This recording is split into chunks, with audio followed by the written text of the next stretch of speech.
Hello students, आज हम पढ़ेंगे depression in freezing point, colligative property number 3। तो देखो बेटा, depression in freezing point. Depression in freezing point पढ़ने से पहले हम फ्रीजिंग पॉइंट की एक नई डेफिनेशन देखेंगे क्या होती है। पहले फ्रीजिंग पॉइंट लिखिए। फ्रीजिंग पॉइंट लिखिए, the temperature at which both the state solid and liquid of a substance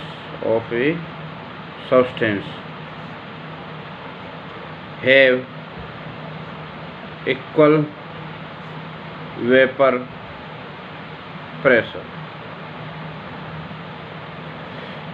वो पॉइंट या वो टेम्परेचर जहाँ पर किसी सब्सटेंस की सॉलिड और लिक्विड स्टेट का वेपर प्रेशर सेम रहता है। ठीक है बेटा, उसको हम बोलते हैं freezing point.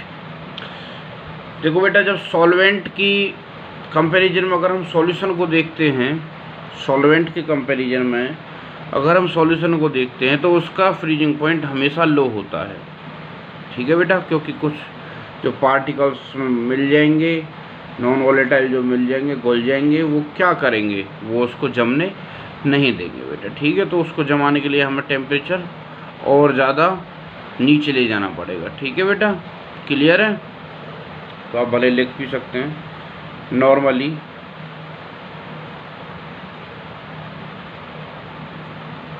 the freezing point of a solution is always lower than pure solvent.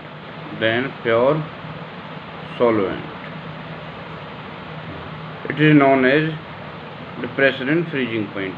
This is known as depression in freezing point. Clear है बेटा? अब एक ग्राफ के द्वारा समझते हैं थोड़ा सा कि क्या है डिप्रेशन इन फ्रीजिंग पॉइंट। देखो बेटा, ग्राफ से बहुत अच्छे से क्लियर हो जाता है कि है क्या चीज़। ये टेम्परेचर है, ये वेपर प्रेशर है। क्लियर? ये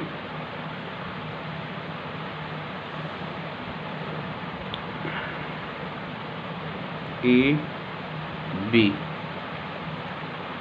ये प्योर सॉल्वेंट का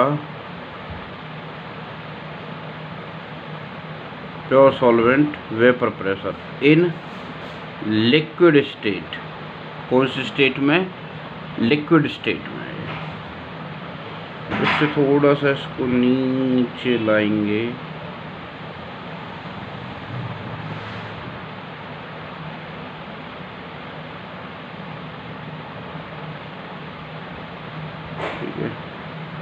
ये क्या हो जाएगा? Vapour pressure in solid state, pure solvent का। ये कि कभी तो वो सॉलिड होगा, अगर हम उसको सॉलिड करते तो उसका वेपर प्रेशर यहाँ। तो ये एक पॉइंट है, ये जहाँ पर सॉल्वेंट की सॉलिड स्टेट और लिक्विड स्टेट दोनों का वेपर प्रेशर सेम है। ठीक है बेटा, वेपर प्रेशर सेम है, इक्वल है। तो ये हो जाएगा प्योर सॉल्वेंट का, क्या हो जाएगा? ये प्योर सॉल्वेंट का वेपर प्रेशर, यानी कि T0F। ये प्योर सॉल्वेंट का फ्रीजिंग पॉइंट हो जाएगा भाई, क्योंकि यहाँ पर लिक्विड स्टेट और सॉलिड स्टेट दोनों का वेपर प्रेशर इक्वल है। क्लियर। अब हम सॉल्यूशन का देखते हैं ग्राफ। सॉल्यूशन का ग्राफ ऐसे होता है, मान लीजिए ये ग्राफ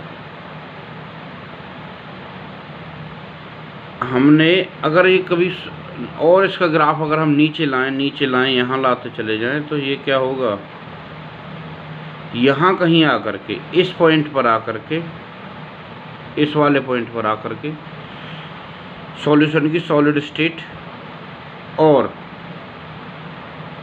ये यहाँ पर क्या हो जाता, इन दोनों का वेपर प्रेशर इक्वल हो जाएगा। ठीक है बेटा, यहाँ कहीं आकर के नीचे लाते चले जाएं, नीचे लाते चले जाएंगे तो सॉल्यूशन का ग्राफ और नीचे तक जाता चला जाएगा। तो ये एक ऐसी जगह कहीं होगी जहाँ पर सॉल्यूशन का सॉलिड स्टेट में चेंज होना स्टार्ट हो जाएगा। तो यही एक पॉइंट होगा ना जहाँ पर सॉल्यूशन की सॉलिड स्टेट और लिक्विड स्टेट दोनों का वेपर प्रेशर बराबर होगा। तो ये हमारा हो जाएगा TF, यानी कि फ्रीजिंग पॉइंट ऑफ सॉल्यूशन। अब इनके बीच में जो डिफरेंस है इसको हम क्या बोलेंगे, delta TF, depression in freezing point. Clear है बेटा? देखिए लिखिए, फ्रॉम द ग्राफ क्या है हमारे पास, कर्व AB क्या रिप्रेजेंट कर रहा है, कर्व AB रिप्रेजेंट क्या रिप्रेजेंट कर रहा है बेटा, curve AB vapour pressure of pure solvent in liquid state,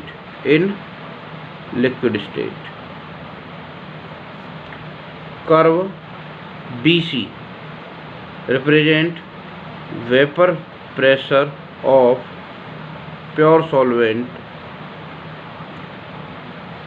in solid state। Clear है बेटा? अब जो कर्व CD है, कर्व CD डायरेक्ट एक ही मान लेते हैं इसको, ये क्या रिप्रेजेंट कर रहा है, वेपर प्रेशर ऑफ सॉल्यूशन। ठीक है बेटा?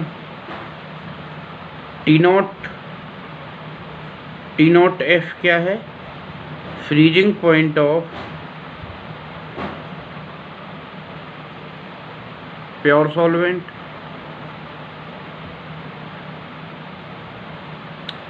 TF क्या है, फ्रीजिंग पॉइंट ऑफ सॉल्यूशन।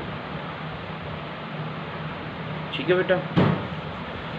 तो ये क्या हो जाएगा, delta TF, T0 F minus TF, ये लिख दीजिए, where delta TF equal to depression in freezing point. Clear है भाई? और ये डिप्रेशन इन फ्रीजिंग पॉइंट ही तो है, नहीं है? क्लियर है ना?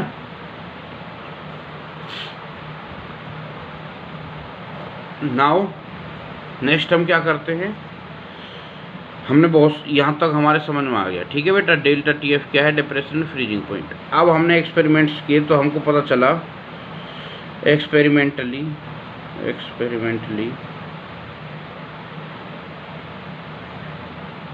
वी गेट डेल्टा TF जो डिप्रेशन एंड फ्रीजिंग पॉइंट है डायरेक्टली प्रोपोर्शनल टू होगा M के। डायरेक्टली प्रोपोर्शनल टू किसको होगा बेटा, M के हो जाएगा। क्लियर है जी? प्रोपोर्शनलिटी कांस्टेंट हटाएंगे, डेल्टा TF इक्वल टू, वहाँ पर KB आया था, एलिवेशन एंड बॉइलिंग पॉइंट, ये हो जाएगा KF इंटू M। ठीक है बेटा? वेयर ये क्या हो जाएगा, KF इक्वल टू, वो मोलल एलिवेशन कांस्टेंट था, ये हो जाएगा मोलल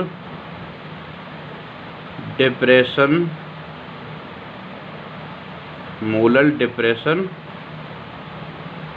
कांस्टेंट हो जाएगा। ठीक है बेटा? और दूसरा नाम इसका क्या हो जाएगा, क्रायोस्कोपिक कांस्टेंट। उसका दूसरा नाम क्या था, इब्यूलियोस्कोपिक कांस्टेंट, जो बॉइलिंग पॉइंट वाला था। ठीक है बेटा, क्लियर है। अब ऐसे ही यहाँ तक ये हमारा आ गया। अब जैसे मैंने बॉइलिंग पॉइंट में बोला था कि डिफाइन के बी, ऐसे ही क्वेश्चन यहाँ से भी आता है, define K F, define K F. देखिए बेटा, डिफाइन के एफ आ जाता है हमारे पास, define K F, define K F. तो हम कैसे डिफाइन करेंगे के एफ को, delta T F equal to K F M. अगर हम m इक्वल टू 1 ले लें, मोललिटी 1 ले लें, delta T F equal to K F. ठीक है बेटा, मीन्स अगर हम कोई ऐसा सॉल्यूशन ले रहे हैं जिसकी मोललिटी 1 है, तो जो हमारा के एफ है, या हम बोलें डिप्रेशन कांस्टेंट है, वो क्या होगा, इक्वल टू होगा डिप्रेशन इन फ्रीजिंग पॉइंट के। वो क्या होगा, इक्वल टू होगा डिप्रेशन इन फ्रीजिंग पॉइंट के। ठीक है बेटा, लिखिए, it may be defined as the, it may be defined as the depression in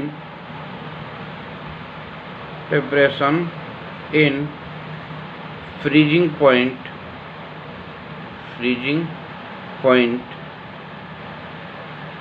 when a solution of 1 molality is taken, 1 molality is taken. Clear है बेटा, clear है जी। Next, calculation of molecular mass, calculation of molecular mass from depression in freezing point, depression in freezing point. Freezing point की help से हम क्या कर रहे हैं, कैलकुलेशन ऑफ मॉलिक्यूलर मास कर रहे हैं। वही सेम प्रोसेस है। We know that delta T F equal to K F into में M, where M is equal to क्या होगी, मोललिटी है। क्या है बेटा, मोललिटी। तो मोललिटी निकालने का फॉर्मूला लिख देंगे, delta T F equal to K F into में मास अपॉन में मोलर मास इनटू में 1000 अपॉन में मास ऑफ सॉल्वेंट। क्लियर है बेटा, मास ऑफ सॉल्वेंट। क्लियर है जी।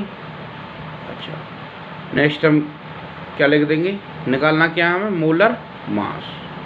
तो के F into W2 W1 into 1000 upon में डेल्टा टी एफ। बेटा इससे कन्फ्यूज मत होना है कि W1 कैसे आ गया, इतना तो बच्चे जान ही जाते हैं कि हमने केवल क्या किया, M2 को यहाँ लिया है, डेल्टा टी एफ को इसकी जगह लिया है नीचे, बस ये किया, इतना सा काम किया हमने इस स्टेप में, और ये हमारे पास आ गया। ठीक है बेटा, क्लियर है, ओके बेटा। तो बेटा ये आ गया आपके समझ में। न्यूमेरिकल्स जिस दिन ये कोलिगेटिव प्रॉपर्टीज कंप्लीट हो जाएंगी, मैंने elevation in boiling point, depression in freezing point और नेक्स्ट आने वाली है ऑस्मोटिक प्रेशर, इन तीनों के ऊपर मैं न्यूमेरिकल एक दिन एक वीडियो बना करके आपको सभी को बता दूंगा। ठीक है बेटा, और